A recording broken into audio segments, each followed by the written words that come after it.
Diretamente do Brasil, Brasília, Distrito Federal. Quem vos fala, mestre Dinho, trazendo sempre informações na palma da sua mão, com notícias de utilidade pública, nacional e internacional. O mestre Dinho, eu quero aqui, antes de iniciar esta live, eu quero falar sobre o Pix do juiz Oscar Aníbal Chapan. Pix, Oscar Aníbal Chapan, @gmail.com. Repito, Oscar Aníbal Chapan, @gmail.com.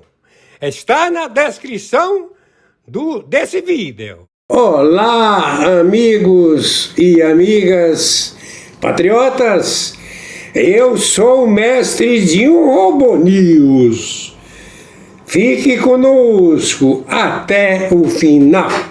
Na sequência, vamos assistir a live do juiz Oscar Aníbal Chapan. E na continuação, também iremos assistir as matérias, aquelas matérias que o juiz Oscar Aníbal Chapan envia todos os dias para o mestre Dinho Robô News. Hoje, dia 25 de julho do ano de 2026. Confirmado. Mojtaba Khamenei, óbito. Explodiu numa repartição, num conglomerado da Guarda Revolucionária. Mojtaba Khamenei, hoje, dia 25 de julho de 2026, horário 9 horas da manhã, 5 minutos. Mojtaba Khamenei, óbito, morreu, foi fazer companhia lá, morreu. Mojtaba Khamenei, óbito, hoje, dia 25 de julho de 2026, horário 9 horas da manhã, 5 minutos. Quem está falando é o senhor Oscar Aníbal Chapan, árbitro, arbitragem internacional, justiça particular, justiça paga. No cargo, corregedora-geral internacional arbitral. Na tarefa do evento Guerra Atômica Nuclear Global, na investigação de 206 países, sendo 196 da ONU. Então, torno a repetir, Mojtaba Khamenei, líder do Irã, não existe mais. Todo o povo americano deve se proteger em qualquer local do planeta. Nós estamos monitorando, sim, a Guarda Revolucionária, mas temos países como o Brasil, países como 17 da OCRIM terrorista, que já foi declarada terrorista, Foro de São Paulo, com os seus auxiliares militares conhecidos como Cartel do Solis. Todos operaram nesses países, são forças militares, todos identificados. O seu líder, Luiz Inácio Lula da Silva, primeiro e segundo escalão, Ortega, Pedro, Sheinbaum, todos os terroristas de esquerda treinados em Cuba, com Raul Castro, com os seus líderes, hoje todos serão capturados e executados. Maiores informações, entraremos em contato. Por favor, viralizem isto. E eu agradeço a quem puder me ajudar com o Pix de sobrevivência. Meu Pix de sobrevivência é meu CPF. Você coloca lá Pix CPF, aí bota o número 510-466-447-34. Meu Pix de sobrevivência também é meu telefone celular 21 99 742 0789. Meu Pix de sobrevivência é meu e-mail Oscar Aníbal Tiapano, tudo em minúscula, @gmail.com. Gratidão à humanidade, gratidão a todos nós que estamos engajados para sobreviver à guerra atômica nuclear. Não temos tempo. As bases nucleares da China se encontram nas casernas do Exército, da Marinha e da Aeronáutica, nos paióis, onde eles guardam as bombas secretas da China, do Irã, da Rússia, tudo já bem bonitinho, com provas, fatos, atos e circunstâncias. Vai chover bomba. Tá ouvindo? Viralizem isto. Obrigado. Dia 25 de julho de 2026. Horário 8 horas da manhã, 45 minutos. Já está tomada a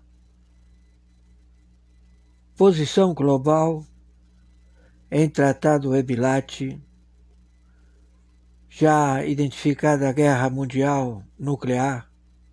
China se pronunciou e todos estamos cientes já na batalha. Então já estão sendo tomadas as medidas, as primeiras. Atenção, população dos Estados Unidos, no planeta. Todos vocês devem prestar muita atenção, se proteger, e também vocês que ocupam prédios ou propriedades americanas também devem se proteger.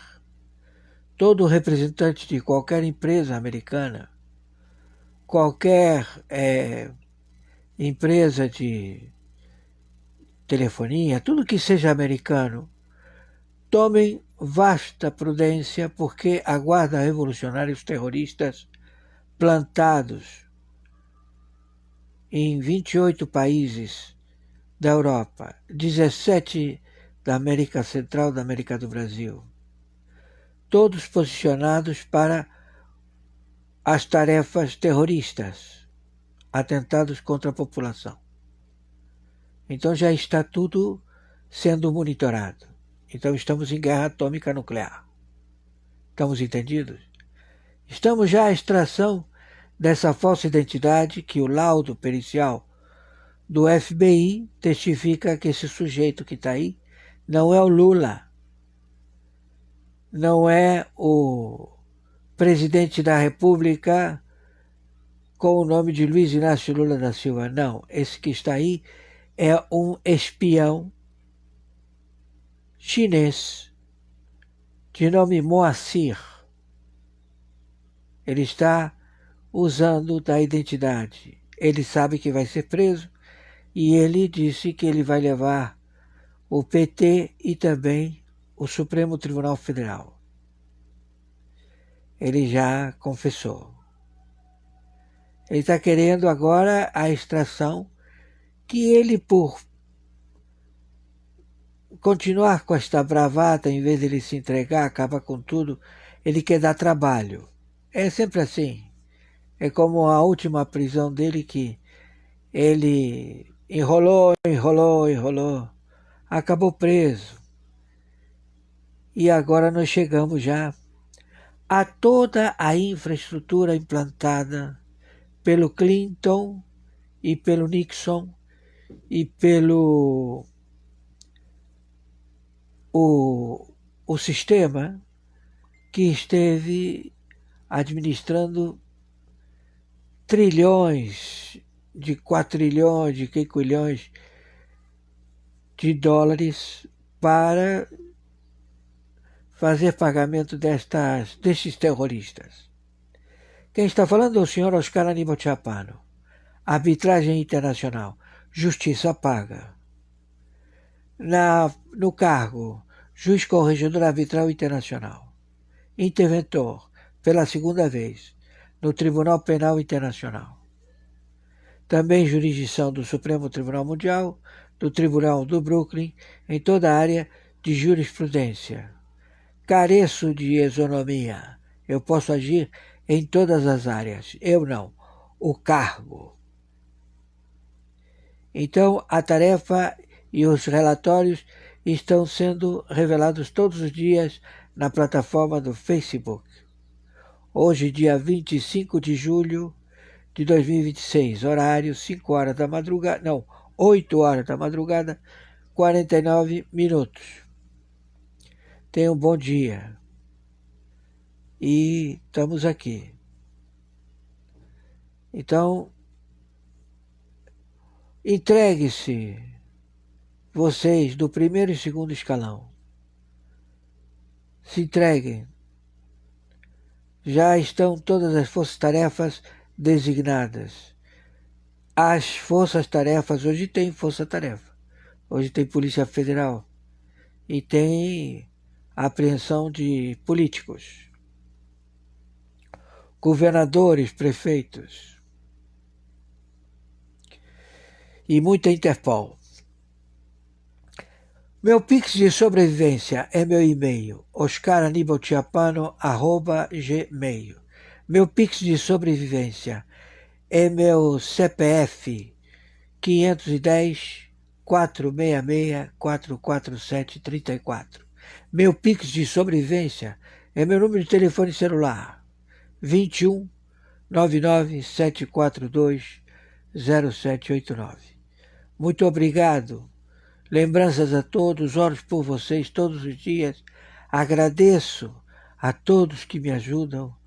Uma alma abençoada pagou a conta do meu telefone. Agradeço, senhora. A senhora não imagina. Muito obrigado. Então, estamos aqui, engajados. Todos juntos. Todos que fazemos parte da raça humana. Porque nós estamos defendendo o nosso espírito. Nós somos carne, nós somos alma e osso, e nós somos o espírito, quando tudo isso é cremado. Entendeu? E aí você fica com o espírito livre de toda a composição que envenena a terra. Então, sejamos livres de maldições. Porra, a mãe chegava em plena reunião e falava: os meus filhos têm relação sexual. Que loucura é essa? Que papo bravo é esse?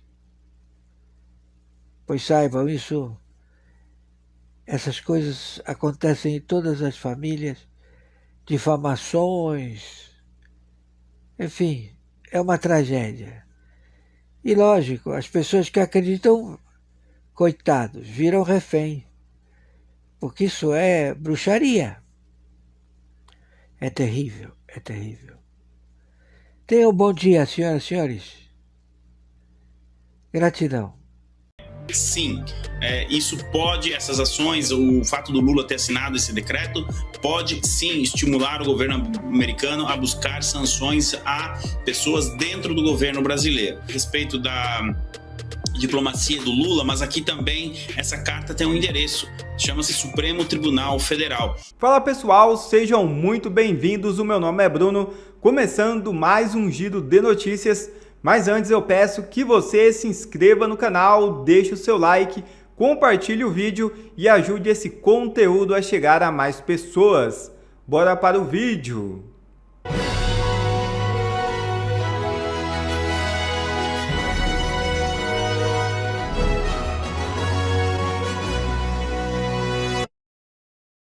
Um dos principais líderes do Comando Vermelho é capturado pela polícia. É isso mesmo. A Polícia Civil do Rio de Janeiro prendeu, no fim da noite desta quinta-feira, Tiago da Silva Santos, conhecido pelos apelidos Lafado ou 300, apontado pelas investigações como um dos principais líderes do Comando Vermelho no estado. Contra ele havia um mandado de prisão decorrente de uma condenação superior a 17 anos de reclusão.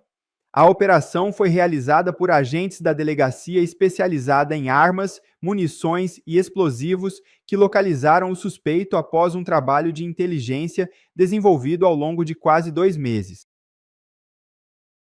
O ministro Alexandre de Moraes, do Supremo Tribunal Federal, determinou que a Procuradoria-Geral da República se manifeste no prazo de 5 dias sobre um novo pedido apresentado pela Receita Federal envolvendo a investigação das joias sauditas recebidas pelo ex-presidente Jair Bolsonaro. A solicitação encaminhada pela Receita Federal foi protocolada na quarta-feira. O órgão busca autorização para acessar os laudos periciais e demais documentos técnicos produzidos durante a investigação criminal relacionada à entrada dos presentes oficiais no Brasil. O objetivo é utilizar os elementos técnicos já produzidos para subsidiar a análise conduzida na esfera administrativa. O despacho assinado por Alexandre de Moraes nesta quinta-feira não trata do mérito do pedido, mas determina que a Procuradoria-Geral da República apresente sua manifestação antes que o Supremo decida sobre a solicitação da Receita Federal.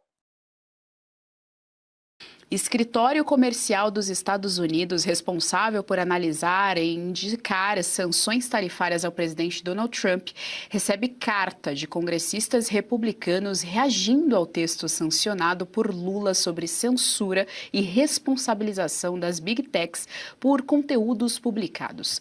Segundo Adrian Smith, que lidera o movimento, a ação visa combater atos discriminatórios no Brasil contra empresas americanas. Mais um 7-1 para a diplomacia de Luiz Inácio Lula da Silva. Quem traz mais informações é o correspondente internacional Ivan Kleber. Vamos então receber aqui o nosso querido Lorde. Ivan Kleber já está no telão conosco e vai atualizar a nossa audiência. Ivan Kleber, seja muito bem-vindo ao JDO2. Boa tarde. Boa tarde, Geisiane. Uma saudação especial a você, as colegas aqui de bancada e principalmente a nossa audiência.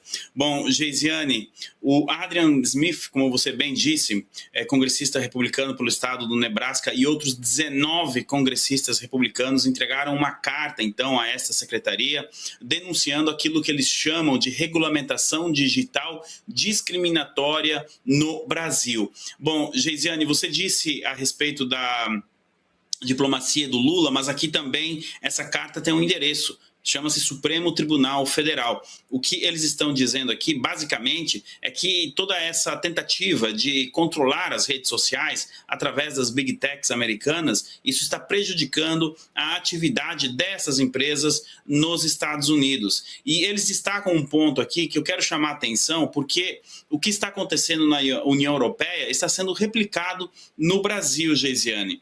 Veja bem como eles dizem aqui, diante dessas prioridades, estamos preocupados com a proposta brasileira da Lei de Concorrência Leal para Mercados Digitais, projeto de lei 4675 de 2025, que replicaria intencionalmente as disposições da Lei de Mercados Digitais da União Europeia, visando empresas digitais americanas bem-sucedidas como um novo regime regulatório oneroso. Se aprovada, essa lei daria poder a burocratas estrangeiros para ditar mudanças no modelo de negócios de nossas empresas, líderes e potencialmente forçá-las a renunciar à valiosa propriedade intelectual. Esse é um dos pontos da carta, Geisiane, que escancara, então, essa questão aí relacionada a esse projeto de lei que, na opinião deles, é extremamente perigoso para as operações das Big Techs no Brasil. Bom, esse é o ponto. Agora, o seguinte, Geisiane, eles citam a seção 301. Acontece que as tarifas baseadas na seção 301 já foram aplicadas. A carta, ela vem depois das tarifas. Qual seria, então, a intenção dos congressistas? Mais tarifas? Talvez não. Talvez, desta vez, eles queiram mirar ali, pedir para a administração Trump atingir o CPF dos responsáveis por essa legislação e essa operação em conjunto com a União Europeia, que visa blindar a operação das Big Techs no Brasil. Eu até acredito, Geisiane, isso aqui a gente não tem como confirmar, mas que uma pressão por parte das Big Techs tenha acontecido.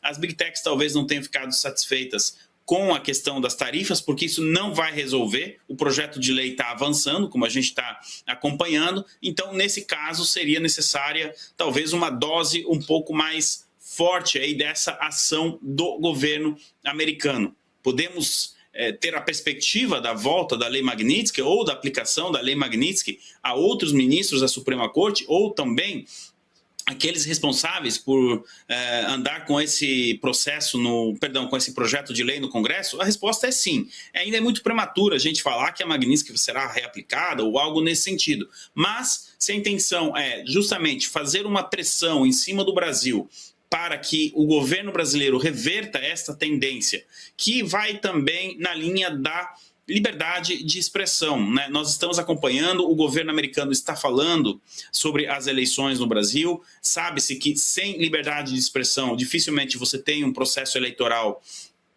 bem conduzido, normal. Então essas pautas se casam. E entre os 20 deputados que assinaram essa carta pedindo que o governo americano tome uma ação, a gente precisa ressaltar isso aqui, está o congressista Jim Jordan, do 4º distrito do estado do Ohio, também do Partido Republicano. Ele é o atual presidente da Comissão de Justiça da Câmara dos Representantes, o que seria, para as pessoas entenderem, a nossa CCJ. Ele também está entre os signatários desta carta, e o Jim Jordan, recentemente, né, ele trabalhou muito desde 2023, ele vem publicando relatórios sobre a atuação do ministro Alexandre de Moraes. Então, quando a gente pega o conteúdo da carta, a alegação desses congressistas, somado aí ao conhecimento do Jim Jordan, ele entende muito e sabe o que está acontecendo no Brasil, mais o caso Rumble lá na Flórida. Olha, como eu disse, Geisiane, Magnitsky, talvez, mas alguma ação aí de sanção direta agora no CPF pode ser levada em consideração pela Casa Branca. Geisiane. Deixa eu trazer aqui até, Ivan Kleber, as nossas analistas do dia, a doutora Kátia Magalhães, sua pergunta para o nosso... Boa tarde, Ivan. Se você me permite um parênteses muito rápido, esse PL 4675 de 2025, ele não só é inconstitucional, como ele é um perigo, ele é perigosíssimo, ele vem despertando a atenção de classes empresariais aqui no Brasil desde o ano passado, desde o final do ano passado. O que é esse projeto em breves linhas? Amplia, dá superpoderes ao CAD, que é uma autarquia federal, um ente da administração pública, ele dá esses superpoderes ao CAD para poder estipular obrigações para a plataforma, ou seja, plataformas podem ser obrigadas, inclusive, a revelar, compartilhar segredos protegidos pela propriedade intelectual, segredos de negócio, podem ser obrigados por determinação não de lei, por determinação de burocratas do CAD. Está todo mundo muito preocupado com isso. E aí vem a minha pergunta. O governo brasileiro, quando saíram as tarifas do Trump,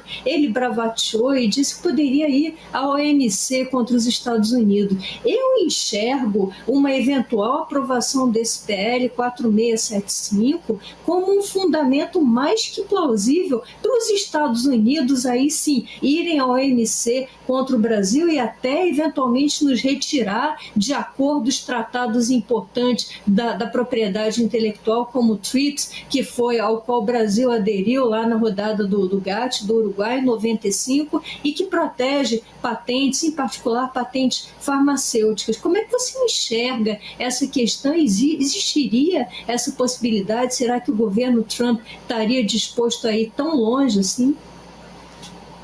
Boa tarde, doutora Kátia. É muito bom essa explicação sobre esse projeto de lei, porque o mundo está olhando. E se o Brasil realmente avançar com esse projeto de lei, nós teremos já uma primeira consequência, doutora Kátia. Muitos empresários no exterior que hoje estão pensando em investir no nosso país vão pensar duas vezes. Afinal de contas, a propriedade ali intelectual do produto ou do serviço oferecido estará em risco. Como a doutora Kátia bem trouxe, é como se o CAD tivesse esse acesso, né, esse poder de acesso a tudo isso. Então, isso afasta empresários. Em um primeiro momento, Doutora Kátia, eu não acredito que os Estados Unidos levem isso para a OMC, porque eles têm mecanismos próprios que podem levar uma pressão enorme em cima do governo brasileiro, em cima dos congressistas, em cima dos ministros da Suprema Corte. Na OMC, o presidente Lula, ele acredita que ele possa contar com o apoio da China e de alguns outros países nessa questão. Só que lá a disputa é bem mais acirrada, não é bem assim também. Mas em um primeiro momento, então, eu acredito que os Estados Unidos tentem resolver isso diretamente com o Brasil, até porque os Estados Unidos também estão em rota de coalizão com a OMC. Agora, é preocupante do ponto de vista do Brasil, porque é assim que a gente começa a ver as liberdades e também a capacidade empresarial, né, de investir no nosso país, de criar. Por que nós não temos um Vale do Silício no Brasil, não é mesmo? Nós teríamos todas as condições para ter um polo semelhante, ou pelo menos que fosse na mesma linha de criação, justamente porque sempre que alguém cria alguma coisa, o Estado quer ir lá, além do fato da questão relacionada à liberdade de expressão. É por isso que eu citei o Jim Jordan e os relatórios que ele produziu, doutora Kátia, porque uma coisa dialoga com a outra, né? Esse projeto de lei poderá dar poderes às autoridades simplesmente também para sair derrubando perfis na internet, enfim. Porque senão as redes sociais terão que pagar multas milionárias, se não bilionárias. Lembrando que ontem a União Europeia, por isso que o documento cita a União Europeia, aplicou uma multa de nada menos, nada mais do que 800 milhões de dólares no Google. Então, o que os Estados Unidos estão dizendo é o seguinte: o Brasil será uma pequena União Europeia nesse sentido, mais ainda, somando ainda o fato da censura. Então é importante que a sociedade acompanhe esse projeto de lei, e a sensação que a gente tem é que os congressistas americanos estão acompanhando mais do que a gente aqui no Brasil. Doutora Kátia, Gesiane, devolvo para você. É exatamente isso, Ivan Kleber. Parece que o Congresso americano está mais ligado nessa questão do que o Congresso brasileiro, né? Nossa Câmara dos Deputados e o nosso Senado, então, meu Deus do céu. Deixa eu trazer novamente aqui as nossas analistas. Berenice, direto de Brasília, hein, Ivan Kleber? Sua pergunta aqui para o nosso querido Ivan.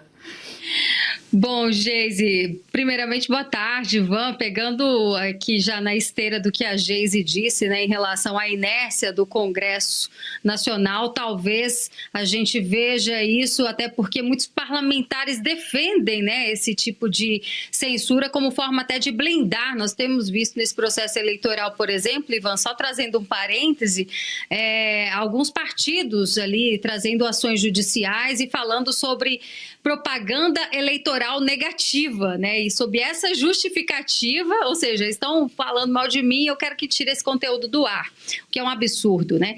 Mas, bom, eu estava te ouvindo em relação a essa carta e me chama a atenção porque você falou sobre a seção 301 talvez não ter surtido o efeito desejado por essas big techs que estão se sentindo prejudicadas. E talvez tenha um outro elemento, se eu puder acrescentar, que seria aquele processo que está sendo movido contra o ministro Alexandre de Moraes e que o Brasil praticamente, né, a AGU abraçou como se fosse um problema do Brasil e não do ministro, do CPF, do então ministro citado. Agora, queria saber se, por acaso, os decretos publicados pelo presidente Lula, que também, de alguma forma, né, responsabilizam, dão mais responsabilidade às plataformas digitais sobre conteúdos postados por terceiros, isso também não influenciaria, já que você falou em CPFs, não voltado para ministros do Supremo, mas sim para quem hoje está no governo federal, para que eles recebam algum tipo também de punição nesse sentido? Olá, Berenice. É uma alegria acompanhar seu trabalho aí de Brasília. A resposta para a sua pergunta direta, sim, é sim. Isso pode, essas ações, o fato do Lula ter assinado esse decreto, pode sim estimular o governo americano a buscar sanções a pessoas dentro do governo brasileiro. Nós temos um precedente em um contexto completamente diferente, mas que vale lembrar. Não é? O ministro Padilha perdeu o visto de entrada nos Estados Unidos por sua participação no programa Mais Médicos. Então, a gente tem já aí um paralelo, pelo menos, para a gente trabalhar. E tudo isso que você citou, Berenice, desde a questão do Rumble, desde essa questão do projeto aí, do decreto que o Lula assinou, esse projeto de lei que a doutora Kátia explicou para a gente aqui, o quão nefasto ele pode ser, né, para a propriedade intelectual, as decisões do ministro Alexandre de Moraes. Olha, eu não sei se a Vivian vai me dar aqui mais 1 hora só para ficar falando e elencando tudo o que aconteceu nos últimos anos. Eu vou dar só mais um exemplo aqui, a questão do banimento da rede social X, né, em 2024, poucos meses antes das eleições municipais no Brasil e também das eleições americanas. Afinal de contas, o X é a plataforma onde a gente acompanha tudo em tempo real acontecendo. Os jornalistas, colegas jornalistas no Brasil, enfim, ficaram sem esse acesso, sem poder levar o que estava acontecendo nos Estados Unidos em tempo real pelo X. Então, tudo isso vai somando ali como uma montanha. Então, na minha opinião, Berenice, quando a gente tem assim, um congressista, 2 lá nos Estados Unidos tomando uma atitude, você pode imaginar que seja algo pontual, que ele viu, achou errado e está querendo fazer o trabalho dele, o que é correto também.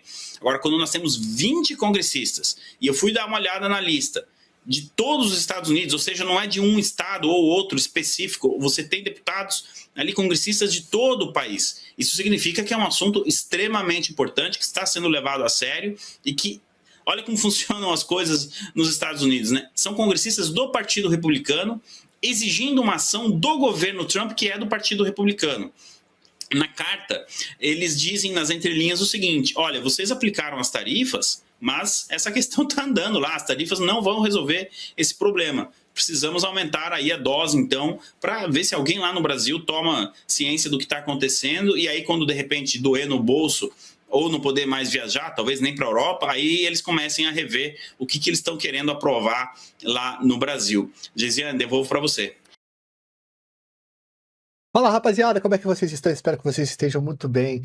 Ó, a gente lançou um vídeo do Rogério Andrade e da morte do filho dele, que foi atribuída, pelo menos no submundo, para o Fernando Inácio. Ele estava sendo investigado em relação a isso. Agora a gente vai ver uma suposta vingança em que o Rogério Andrade está preso, denunciado e será julgado pela morte do Fernando Inácio. Foi uma guerra muito sangrenta no Rio de Janeiro, explicando basicamente para vocês. Existiu o Castor de Andrade, um grande bicheiro, concentrou muito poder, e o Rogério Andrade era uma espécie de CEO do negócio do Castor de Andrade nos últimos dias da vida dele, enquanto o Fernando Inácio também era CEO. Tá? Mas de outra parte, dos jogos eletrônicos, enquanto o Rogério Andrade auxiliava o primo dele, né, que era filho do Castor, o Paulinho Andrade, na parte do jogo escrito. E aí a parte do jogo eletrônico começou a dar mais dinheiro. Quando o Castor morre, o Paulinho assume uma parte do jogo, uma grande parte do jogo, e ele é executado também, o Paulinho Andrade, e aí sobra os 2 caras ali, o Rogério Andrade, que era sobrinho do Castor, e o Fernando Inácio, que era casado com a Carmen Lúcia, filha do Castor, que não podia assumir o trono. E esses 2 começam a brigar. E é uma treta muito pesada, que todo mundo no Rio de Janeiro sabe, Ministério Público, Justiça. Isso não é segredo para ninguém, não, tá? E aí acontece a morte do filho do Rogério Andrade, uma morte bem pesada. Eles estão de carro saindo de uma academia e explode uma bomba no lugar do motorista ali do carro do Rogério Andrade, só que ele tinha trocado com o filho dele. O filho dele nem tinha carteira de motorista, mas CNH, mas o Rogério deixou ele dirigir o moleque que morreu. E aí o Rogério, obviamente, é aquela história lá que a repórter pergunta pra ele sobre, vai ter vingança? Ele, minha querida, eu não sou homem de vingança. E essa é a morte cinematográfica do Fernando Inácio, que se você contar em qualquer lugar do mundo, os caras vão falar assim, mano, impossível isso ter existido na realidade. Não, existiu, e a gente vai mostrar aqui pra vocês uma matéria muito foda do Fantástico, não tem DA, tá? A gente já conseguiu a DA, e mano, vamos assistir junto aqui, eu vou parando e tal, mas depois que terminar o vídeo, eu coloco o vídeo inteiro pra vocês assistirem sem as minhas interrupções, ok? As minhas interrupções, elas vão no sentido de tentar explicar isso e ver com vocês aqui, porque o react é pra isso, a gente tem que criar um outro conteúdo em cima disso, senão, pô, não precisaria subir o vídeo. Vamos lá. Maiores chefes das máfias do Jogo do Bicho e dos caça-níqueis no Rio de Janeiro. A polícia conseguiu refazer o trajeto usado pelos criminosos e identificar 3 dos 4 suspeitos do assassinato do contraventor Fernando Inácio. Os 4 homens que saem deste condomínio de prédios na Zona Oeste carioca... 2 são de São Paulo, da PM de São Paulo, foram condenados esses dias atrás, inclusive. Não sei se valeria um vídeo sobre os dois, se daria pra fazer e tal, mas os caras foram buscar PM em São Paulo pra fazer o serviço no Rio de Janeiro. O bagulho já começa louco aí.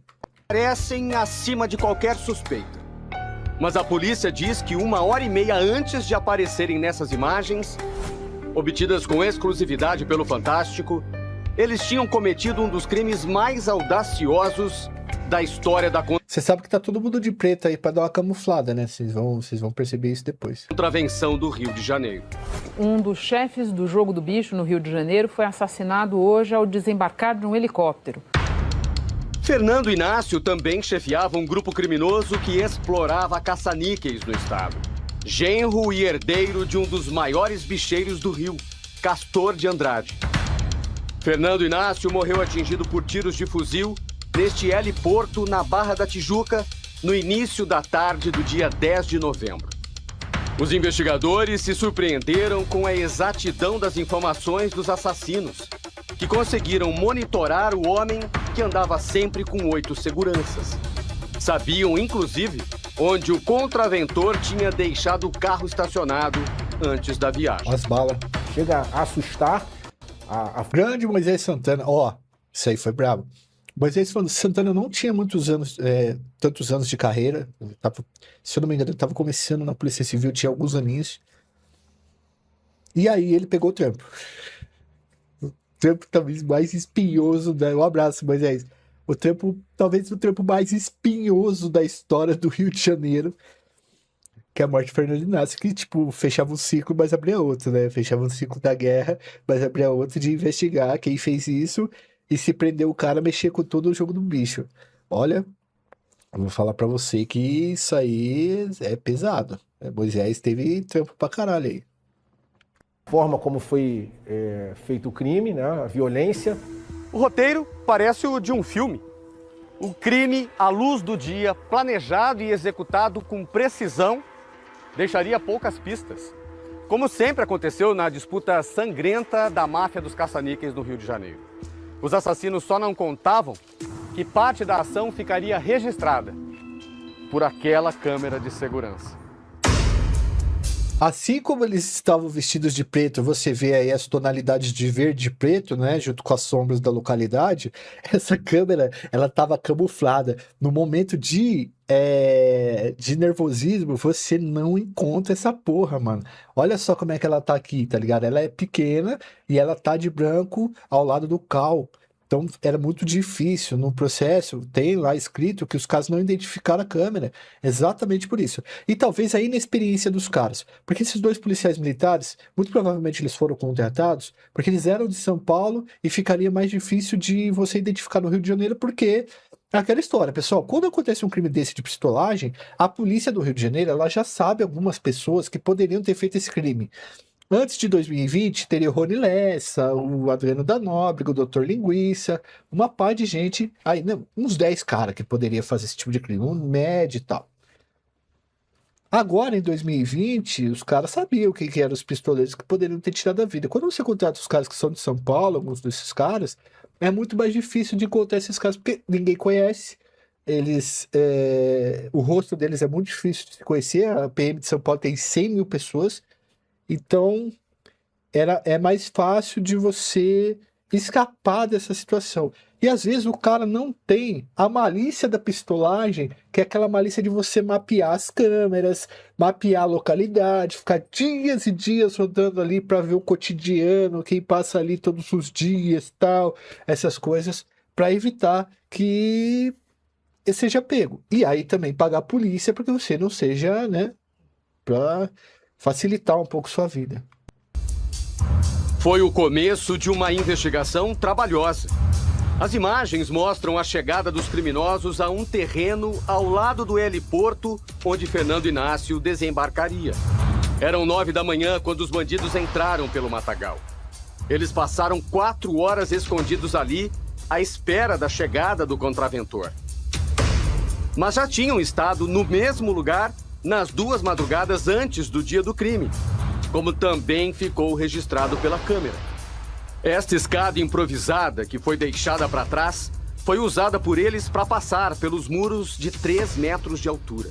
O terreno havia sido preparado, o capim, né, o capim que era um capim muito alto em todo o terreno, naquela região estava baixo, e eles fizeram um isolamento com capins em volta para que alguém de cima ou de uma região mais afastada não os visse.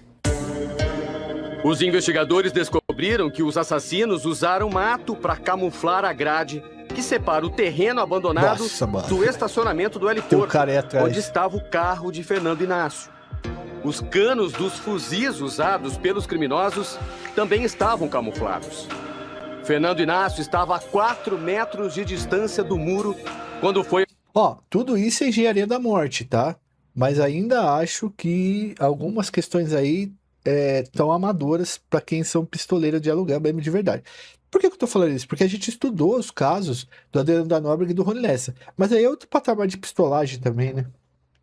Atingido 3 vezes na cabeça, já ao lado do carro blindado dele. 8 tiros foram efetuados e 3 atingiram a vítima na cabeça e no tórax. As cápsulas recolhidas no local seriam fundamentais para comprovar quais armas tinham sido usadas. Mas antes, a polícia precisava descobrir para onde os assassinos fugiram e onde eles estavam. Os investigadores precisavam localizar a rota de fuga dos criminosos. E o ponto de partida foi a rua de terra que passa atrás do terreno. Os policiais foram em busca de todas as câmeras de segurança que havia nos possíveis caminhos usados pelos bandidos e analisaram todas as imagens para identificar o carro deles. E depois de rodar 40 quilômetros, encontraram o paradeiro dos assassinos.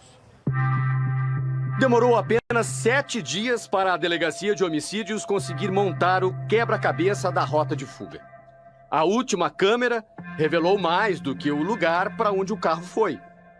Depois de estacionarem, os 4 homens aparecem na imagem que você já viu no começo da reportagem. Eles saem tranquilamente. Para quem tinha acabado de cometer um assassinato, a frieza impressiona. As imagens permitiram a identificação de 3 dos 4 suspeitos, que teriam envolvimento com a milícia e um grupo de extermínio. Por enquanto, apenas um nome foi revelado: o do policial militar Rodrigo Silva das Neves. O Rodrigo, por já ter morado no condomínio e por frequentar o condomínio com frequência, já que sua namorada reside lá, já chega cumprimentando o porteiro e pede ao porteiro a chave do estacionamento. Os policiais foram até o apartamento da namorada de Rodrigo para prender os suspeitos. E lá tiveram uma surpresa.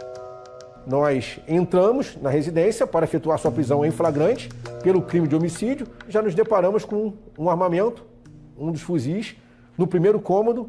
Mano, isso aqui é de amador mesmo. Isso é de amador. Fernandão, o que você faz com uma arma de pistolagem depois que você usa ela? Eu dispenso ela. A primeira coisa que você faz é dispensar a porra da arma, mano. Você vai ter que pegar essas armas aí, ó. O cara que mandou matar, você vai, ó, todos os fuzis. Enquanto você tá indo embora, você tem que desmontar ela e jogar no mar, mano. Como o Rony Lessa fez. A arma do Rony Lessa nunca foi encontrada. Entendeu? Ele desmontou e jogou fora. E é isso. Tinha até o negócio de devolver a arma, não sei o quê, mas o bagulho é esse. Os caras, mano, depois da morte dos caras, o Adriano da Nóbrega, o que o Adriano da Nóbrega fazia depois que ele matava o cara? Ele mandava triturar a arma.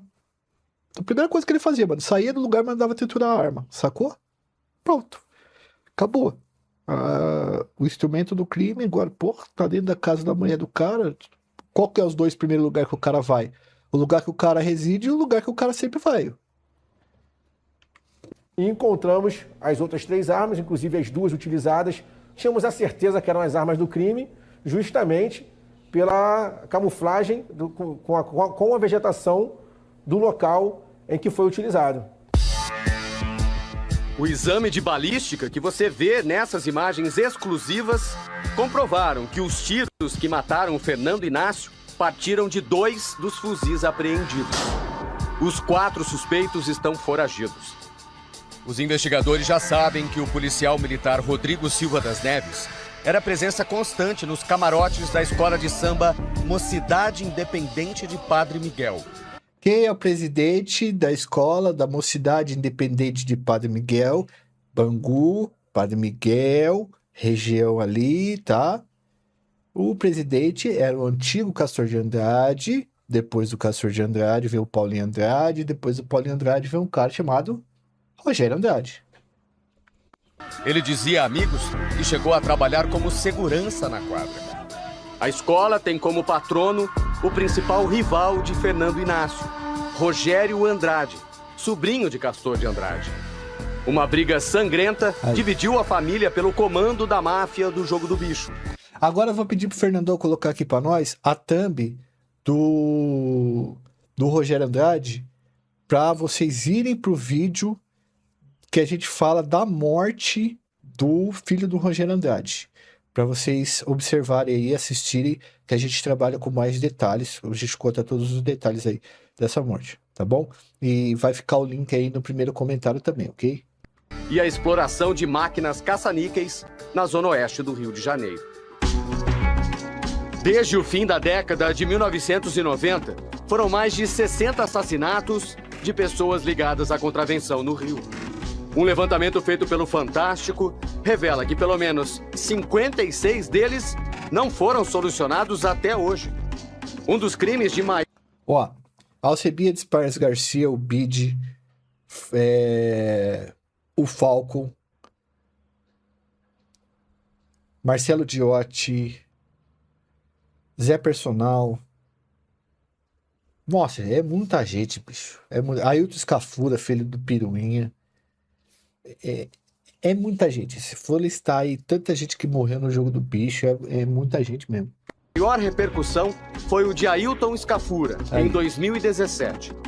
Ele foi morto com tiros de fuzil no quarto de um hotel de luxo na Barra da Tijuca, mesmo bairro onde Fernando Inácio foi assassinado. Outro crime que desafia a polícia é o do sargento da PM aposentado, Geraldo Pereira. Nossa, esse é foda mesmo, não era da Xenon, é porque eu vi na câmera. O Geraldo Pereira é um dos maiores quebras da história do Rio de Janeiro. Quebra no sentido seguinte, quebra seria uma espécie de policial ou miliciano que é responsável por dar susto, né? Pegar, espancar os outros, meter o louco e tal. E ele o Sérgio Ramalho falou que quem matou o Pereira foi o próprio Adriano da Nóbrega, que fez o serviço porque o Pereira teria matado o Tenente João, que era amigo de infância e principal parceiro aí, braço direito do Adriano da Nóbrega. Essa morte foi muito louca. Mano, é tudo saindo de academia, porque o cara faz academia todos os dias, né? É cotidiano. Investigado por ligações com a máfia de caça-níqueis. Em 2016, homens encapuzados dispararam vários tiros de fuzil contra ele dentro de uma academia. Na última sexta-feira, a polícia descobriu outro carro que foi usado na morte de Fernando Inácio. A perícia identificou 3 digitais diferentes, o que pode revelar outros envolvidos no plano de matar o contraventor. Desta vez, o chefe da secretaria... Gente, esse aqui... parabéns ao Leslie Leitão por ter feito essa reportagem muito bem feita, e o Evandro Cardoso também, que fez a imagem. Esse cara aqui é o Alan Turnovski. Ele foi secretário da Polícia Civil do Rio de Janeiro. Eu acho que nesse período ele era. Depois vai passar aí, vamos ver. E ele foi preso em 2022 por envolvimento no Jogo do Bicho. Eu acredito que ele está solto neste momento. A Secretaria de Polícia Civil do Rio diz que o crime não ficará sem resposta. A impunidade leva à audácia, mas também leva à prepotência. Isso, leva ao desleixo, que faz com que a polícia consiga prendê-los em razão dos erros cometidos. É uma responsabilidade da polícia dar resposta. Se existe mandante, quem é e quem são os fatos que executaram. Nesse caso, eu acredito no mandante. É isso. Bom, pessoal, a história é essa. A gente vai colocar agora o vídeo inteiro para vocês assistirem aí depois desse papo que a gente bateu assistindo fazendo react dessa reportagem. Espero que vocês tenham achado interessante. E a gente tem um outro vídeo também que eu vou pedir pro Fernando colocar na thumb, que é o dossiê Fernando Inácio, que a gente pega o crime, as fotos, e a gente faz um detalhamento de tudo que aconteceu, como é que foi o crime, né, segundo as investigações, beleza? Deixa o seu like, se inscreve no canal, ativa o sininho, ajuda a gente no Apoia-se. Fui, valeu, até a próxima. Maiores chefes das máfias do Jogo do Bicho e dos caça-níqueis no Rio de Janeiro. A polícia conseguiu refazer o trajeto usado pelos criminosos e identificar 3 dos 4 suspeitos do assassinato do contraventor Fernando Inácio. Os 4 homens que saem deste condomínio de prédios na Zona Oeste carioca parecem acima de qualquer suspeita. Mas a polícia diz que 1h30 antes de aparecerem nessas imagens, obtidas com exclusividade pelo Fantástico, eles tinham cometido um dos crimes mais audaciosos da história da contravenção do Rio de Janeiro. Um dos chefes do Jogo do Bicho no Rio de Janeiro foi assassinado hoje ao desembarcar de um helicóptero. Fernando Inácio também chefiava um grupo criminoso que explorava caça-níqueis no estado. Genro e herdeiro de um dos maiores bicheiros do Rio, Castor de Andrade. Fernando Inácio morreu atingido por tiros de fuzil neste heliporto na Barra da Tijuca, no início da tarde do dia 10 de novembro. Os investigadores se surpreenderam com a exatidão das informações dos assassinos, que conseguiram monitorar o homem que andava sempre com 8 seguranças. Sabiam, inclusive, onde o contraventor tinha deixado o carro estacionado antes da viagem. Chega a assustar a forma como foi feito o crime, né? A violência. O roteiro parece o de um filme. O crime à luz do dia, planejado e executado com precisão, deixaria poucas pistas. Como sempre aconteceu na disputa sangrenta da máfia dos caça-níqueis no Rio de Janeiro. Os assassinos só não contavam que parte da ação ficaria registrada por aquela câmera de segurança. Foi o começo de uma investigação trabalhosa. As imagens mostram a chegada dos criminosos a um terreno ao lado do heliporto onde Fernando Inácio desembarcaria. Eram 9 da manhã quando os bandidos entraram pelo matagal. Eles passaram 4 horas escondidos ali, à espera da chegada do contraventor. Mas já tinham estado no mesmo lugar nas 2 madrugadas antes do dia do crime, como também ficou registrado pela câmera. Esta escada improvisada que foi deixada para trás foi usada por eles para passar pelos muros de 3 metros de altura. O terreno havia sido preparado, o capim, né, o capim que era um capim muito alto em todo o terreno, naquela região estava baixo, e eles fizeram um isolamento com capins em volta para que alguém de cima ou de uma região mais afastada não os visse.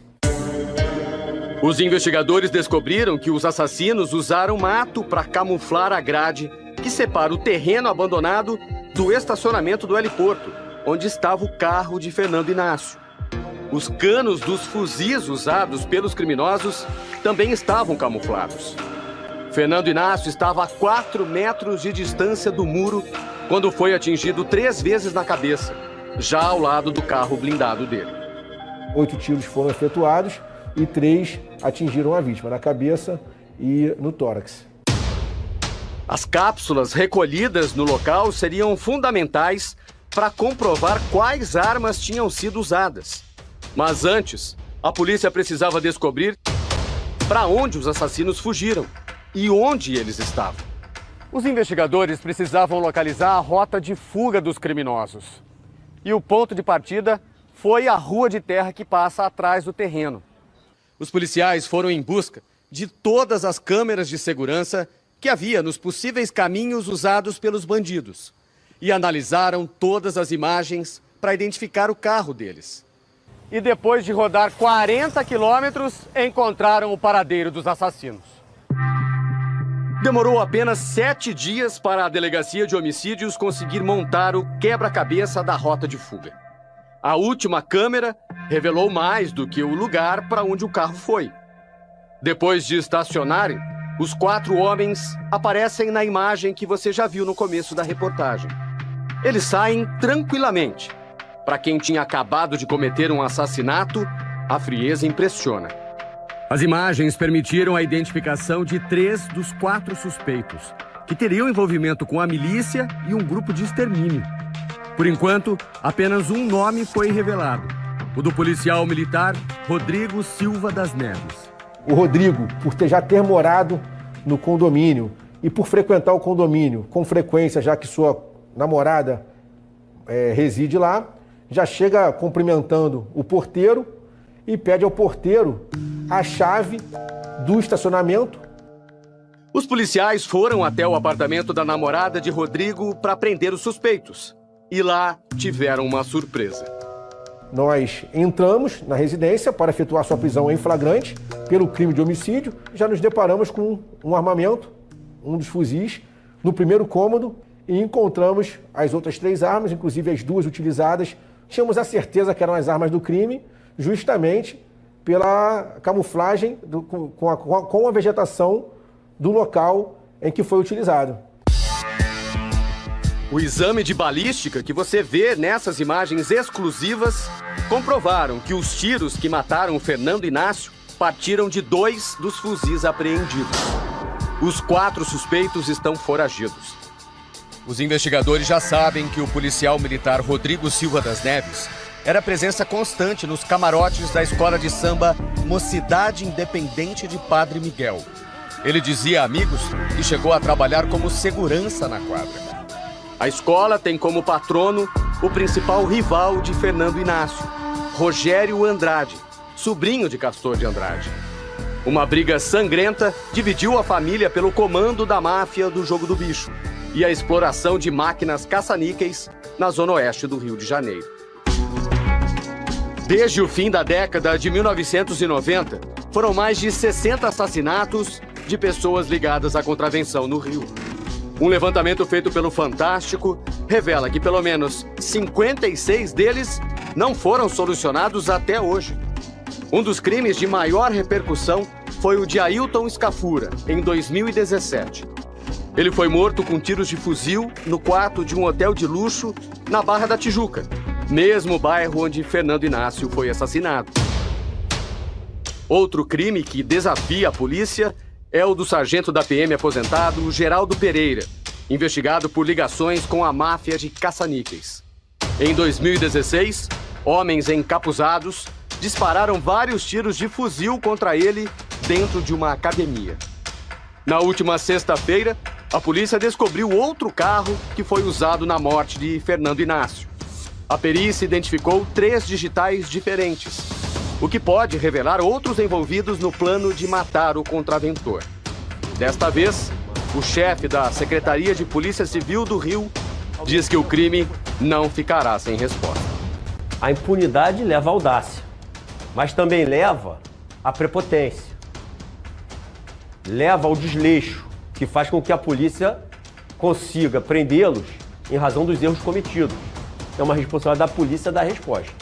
Se existe mandante, quem é e quem são os 4 que executaram. Nesse caso, eu acredito no mandante. Chegamos ao final desta edição. Muito obrigado pela sua audiência. Eu sou o mestre de um Robô News. As últimas notícias na palma da sua mão. Que Deus, no nome do Senhor Jesus Cristo, abençoe você, sua família e o Brasil. Quero aqui aproveitar essa oportunidade para realizar um convite para os meus amigos e amigas patriotas para visitar nesta descrição dessa live do juiz Oscar Aníbal Chapan. E logo no topo tem o Pix do juiz Oscar Aníbal Chapan. Descendo, vocês poderão observar que existem vários links com produtos do Mercado Livre e do Shopee. Também curso de mestre de obras da Udemy. Hoje, dia 25 de julho do ano de 2026. Até a próxima edição!